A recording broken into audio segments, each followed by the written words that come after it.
ಎಷ್ಟು ಖುಷಿಯಾಗಿ ನನಗೆ ಅವ್ರು ಹೇಳ್ಬೇಕಾದ್ರೆ ಹೇಳ್ತಾರೋ, ಒಂದು ಒಂದು ಒಂದು ಸ್ಟೇಟ್ಮೆಂಟ್ ಎಲ್ಲ ತುಂಬಾ ಕಾಮನ್ ಆಗಿ ಹೇಳ್ತಾರೆ.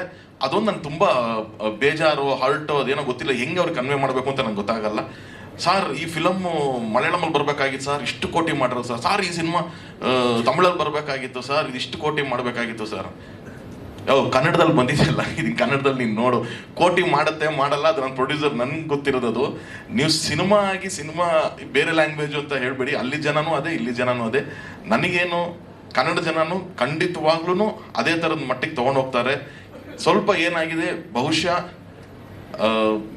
ತುಂಬ ಸಿನಿಮಾಗಳು ಡಿಸಪಾಯಿಂಟ್ ಆಗಿರೋದ್ರಿಂದ ಆಡಿಯನ್ಸಿಗೆ ಆ ನಂಬಿಕೆ ಬಂದಿಲ್ಲ. ಒಂದು ಒಳ್ಳೆ ಸಿನಿಮಾ ಬಂತು ಅಂದರೆ ಅದು ನಂಬಿ ಹೋಗಬೇಕು ಅನ್ನೋ ನಂಬಿಕೆ ಬರ್ತಾ ಇಲ್ಲ. ಅದೇ ಹೇಳ್ದಂಗೆ ಓಪನರ್ಸ್ ಬಂದರು, ಇವಾಗ ಮಿಡ್ಲ್ ಆರ್ಡ್ರು, ಇದು ಖಂಡಿತವಾಗ್ಲೂ ಇದೊಂದು ಎಕ್ಕ ಆಯಿತು, ಸೂ ಫ್ರಮ್ ಸೋ ಆಯಿತು. ಸೊ ಇವಾಗ ಆಡಿಯನ್ಸಿಗೆ ಒಂದು ಬಿಲೀಫ್ ಬರೋಕ್ಕೆ ಶುರು ಆಗುತ್ತೆ. ದೇ ವಿಲ್ ಶೋರ್ಲಿ ಟೇಕ್ ಒಂದು ಪೊಟೆನ್ಷಿಯಲ್ ಇರೋ ಸಿನಿಮಾನ ಖಂಡಿತವಾಗ್ಲೂ ದೊಡ್ಡ ಲೆವೆಲ್ಗೆ ತೊಗೊಂಡು ಹೋಗ್ತಾರೆ. ಅದಕ್ಕೆ ಏಳುಮಲೆನೂ ಒನ್ ಆಫ್ ದಿ ಸಾಕ್ಷಿ ಆಗುತ್ತೆ ಅಂತ ನಾನು ನಂಬಿದ್ದೀನಿ. ಇಲ್ಲಿವರೆಗೂ ಅದ್ಭುತವಾದ ಕಲೆಕ್ಷನ್ಸ್. ನೀವು ಇವಾಗ 30 ಸಿನಿಮಾ ರಿಲೀಸ್ ಆಗ್ತಿದೆ ಅಂದ್ರೆ, ನಮ್ದು ರಿಲೀಸ್ ಆಗ್ಬೇಕಾದ್ರೂ 17 ಸಿನಿಮಾ ರಿಲೀಸ್ ಇತ್ತು, ಕನ್ನಡ, ತೆಲುಗು, ತಮಿಳು, ಹಿಂದಿ ಎಲ್ಲ ಅಂತ ಅಂದ್ಬಿಟ್ಟು ಅಂತ. ಎಲ್ಲ ಅದ್ರಲ್ಲಿ ತುಂಬ ದೊಡ್ಡ ದೊಡ್ಡ ಫಿಲಮ್ಸ್ಗಳು ಇತ್ತು.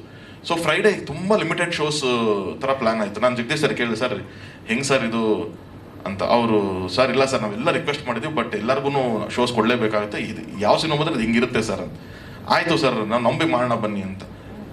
ಶುಕ್ರವಾರ, ಶನಿವಾರ, ಭಾನುವಾರ, ನೀವು ನಂಬಲ್ಲ, ಸೋಮವಾರಕ್ಕೆ ಇನ್ನೂ ಶೋಸ್ ಇನ್ಕ್ರೀಸ್ ಆಗಿದೆ. ನಮ್ಗೆ ಎಲ್ಲ ಮಲ್ಟಿಪ್ಲೆಕ್ಸ್ಗಳಲ್ಲಿ ಸೋಮವಾರ ಇನ್ಕ್ರೀಸ್ ಆಗಿದೆ. ಸೋಮವಾರ ನಮಗೆ ಸೋಲ್ಡ್ ಔಟ್ ಆಗ್ತಾ ಇದೆ, ಮಂಗಳವಾರ ಸೋಲ್ಡ್ ಔಟ್ ಆಗ್ತಾ ಇದೆ. ಸೊ ಒಂದು ಪೊಟೆನ್ಷಿಯಲ್ ಇದೆ ಅಂತಂದಾಗ ಅದನ್ನ ಉಳಿಸ್ಕೋತಾರೆ ಖಂಡಿತವಲ್ಲ. ನಾವು ತುಂಬ ಕ್ರಿಬ್ ಮಾಡಬಾರ್ದು. ನನಗೆ ಅದೊಂದೇ ಇರೋದು, ಯಾವತ್ತೂ ನಾವು ಕಂಪ್ಲೇಂಟ್ಸ್ ಮಾಡೋದು, ಕನ್ನಡ ಚಿತ್ರರಂಗದ ಬಗ್ಗೆ ಕಂಪ್ಲೇಂಟ್ಸು, ಸಿನಿಮಾಗಳ ಬಗ್ಗೆ ಕಂಪ್ಲೇಂಟ್ಸ್ ಅದು ಮಾಡ್ದೇನೆ ಪಾಸಿಟಿವ್ ಆಗಿ ಹೋದರೆ ಎಲ್ಲ ಸಿನಿಮಾಗಳು ಚೆನ್ನಾಗಾಗತ್ತೆ ಅನ್ನೋದು ಒಂದು ನಂಬಿದ್ದೀನಿ. ಆ್ಯಂಡ್ ಅಗೇನ್ ಎಲ್ಲರೂ ಇದೊಂದು ವೇದಿಕೆ, ನನ್ನ ತಂಡ ಎಲ್ಲರೂ ಅವಾಗಿಂದ ಪಾಪ ಮಾತಾಡ್ಬೇಕಾದ್ರೆ ಥ್ಯಾಂಕ್ಸೇ ಹೇಳ್ತಾರೆ. ಬಿಕಾಸ್ ಇದು ಅಷ್ಟು ದಿನಗಳ ಒಂದು ಶ್ರಮ, ಅಷ್ಟು ದಿನಗಳಿಂದ ಒಳಗಡೆ ಇಟ್ಕೊಂಡಿರ್ತಾರೆ. ಅದು ಹಾಗಾಗಿ ಎಲ್ಲರಿಗೂ ಆ ಟೈಮ್ ಕೊಟ್ಟಿದ್ದೀವಿ.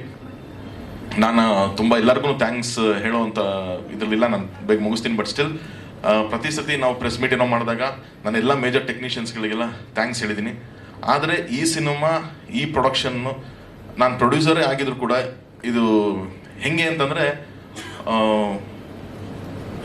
ಈ ಪವರ್ ಬರುತ್ತೆ ಗೊತ್ತಾ ನಮಗೆ, ಟ್ರಾನ್ಸ್ಫಾರ್ಮರ್ ಅಂದರೆ ಯಾವುದೋ ಒಂದು ಪವರ್ ಬರುತ್ತೆ, ಅದನ್ನು ನೀವು ಟಿ ವಿ ಕನೆಕ್ಟ್ ಮಾಡ್ತೀರಾ ಮನೆಗಳಲ್ಲಿ, ಅಥವಾ ಯಾವುದೋ ಒಂದು ಎ ಸಿಗೋ ಫ್ರಿಡ್ಜ್ಗೋ ಏನೋ ಕನೆಕ್ಟ್ ಮಾಡ್ತೀರಂದರೆ ಅದ್ರ ಮಧ್ಯದಲ್ಲಿ ಒಂದು ಸ್ಟೆಬಲೈಸರ್ ಅಂತ ಇರುತ್ತೆ. ಅದ್ರದ್ದು ಏನು ಕೆಲಸ ಅಂತಂದರೆ, ಅದೆಷ್ಟೇ ಪವರ್ ಬಂದರೂ ಅದು ಇದು ಲೋಡ್ ತೊಗೊಂಡು ಇದಕ್ಕೆ ಎಷ್ಟು ಬೇಕು ಅಷ್ಟನ್ನು ಮಾತ್ರ ಕೊಟ್ಕೊಂಡು ಎಲ್ಲ ಲೋಡ್ ಅದು ತೊಗೊತಾ ಇರುತ್ತೆ.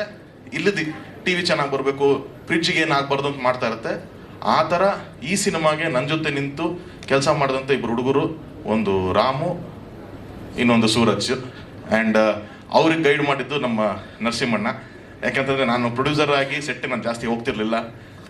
ನಾನು ಸೆಟ್ಟಿಗೆ ಹೋಗ್ತಿರೋದಕ್ಕೆ ಮೇನ್ ರೀಸನ್ನು ಏನು ಅಂತಂದರೆ, ನಾನೊಬ್ಬ ಡೈರೆಕ್ಟರ್ ಆಗಿ ನಾನಲ್ಲೂ ಕೂತ್ಕೊಂಡು, ನಾನು ಏನೂ ಕೆಲಸ ಬೇಡ, ನಾನು ಸುಮ್ಮನೆ ಕೂತಿದ್ದೆ ಅಂತಂದ್ರೂ ಇನ್ನೊಬ್ಬ ಡೈರೆಕ್ಟರ್ಗೆ ಅದು ಎಫೆಕ್ಟು ಹೊರಗಡೆ, ಅಲ್ಲಿ ಸೆಟ್ಟಲ್ಲ.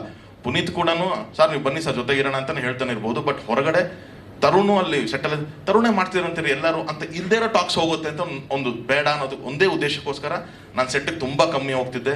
ಬಟ್ ಅಷ್ಟು ಅಮೇಝಿಂಗ್ ಶೂಟ್ ಆಗಬೇಕು ಅಂದರೆ, ಅಷ್ಟು ಚಾಲೆಂಜಸ್ ನಡುವೆ ಒಂದು ರೆಗ್ಯುಲರ್ ಲೊಕೇಶನ್ಸ್ ಇಲ್ದಂಗೆ ಇಷ್ಟೊಂದು ಒಂದು ಕ್ರ್ಯೂನ ಕಟ್ಕೊಂಡು ಒಂದು ಜರ್ನಿ ಆ ಇಬ್ಬರು ಹುಡುಗರು ಮಾಡಿದ್ದಾರೆ. ಅವರಿಬ್ಬರು ಪಾಪ ಅವ್ರು ಮಾತಾಡೋಕ್ಕಾಗಲಿಲ್ಲ ಸ್ಟೇಜ್ ಮೇಲೆ ನಿಂತ್ಕೊಂಡು, ಯಾಕಂದ್ರೆ ಅವ್ರು ಕೆಲಸ ಮಾತಾಡುತ್ತೆ ಅವರಿಬ್ಬರದ್ದು. ಆ ಥರದೊಂದು ಅದ್ಭುತವಾದಂಥ ಟೀಮ್ ನನಗೆ ಸಿಕ್ಕಿದೆ. ನರಸಿಂಹಣ್ಣನು ನಮ್ಮ ಮ್ಯಾನೇಜರ್. ಯಾಕಂದರೆ ಈ ಸಿನಿಮಾ ಎಕ್ಸಿಕ್ಯೂಟ್ ಮಾಡೋಕ್ಕೆ ಇವರೇ ಬೇಕಾಗಿದ್ದು. ಕ್ಯಾಮ್ರಾಮೆನ್ನು, ಎಕ್ವಿಪ್ಮೆಂಟ್ಸು ಇನ್ನೊಂದೆಲ್ಲ ಸಿಕ್ಕರೆ ಮಾಡ್ತಾರೆ. ಕ್ಯಾಮ್ರಾಮೆನ್ಗೆ ಎಕ್ವಿಪ್ಮೆಂಟ್ ಸಿಗಬೇಕು ಅಂದರೆ ಅವರೇ ಬೇಕಾಗತ್ತೆ ಇಲ್ಲಿ. ಓಕೆ, ಡೈರೆಕ್ಟರ್ ಪೇಪರ್ ಬರ್ದಿಯಾ, ನನಗೆ ಇದು ಬೇಕು, ನಾಳೆಗೆ ಇದು ಬೇಕು, ಇದು ಯಾಕೆ ಬರ್ತಾ ಇಲ್ಲ ಅಂತ ಡೈರೆಕ್ಟರ್ ಹೇಳ್ಬೋದು. ಬಟ್ ಇದನ್ನೆಲ್ಲ ಒದಗಿಸ್ಕೊಡ್ಬೇಕು ಅಂತಂದರೆ ಅವರೇ ತುಂಬ ಇಂಪಾರ್ಟೆಂಟ್ ಆಗ್ತಾರೆ. ಸೊ ಈ cinema was very very very challenging. ಇದನ್ನು ತುಂಬ ಚೆನ್ನಾಗಿ ಪುಲ್ ಆಫ್ ಮಾಡಿದ್ದಾರೆ. So thank you Ramu, thank you Suraj ಅಣ್ಣ, ಥ್ಯಾಂಕ್ ಯು. ನೀವು ಮೊದಲನೇ ಸಿನಿಮಾಯಿಂದನೂ ಇಲ್ಲಿವರೆಗೂ ನನ್ನ ಎಲ್ಲ ಸಿನಿಮಾಗೂ ಜೊತೆ ಟ್ರಾವೆಲ್ ಮಾಡ್ಕೊಂಡು ಬಂದಿದ್ದೀರಣ್ಣ. So thank you so much. And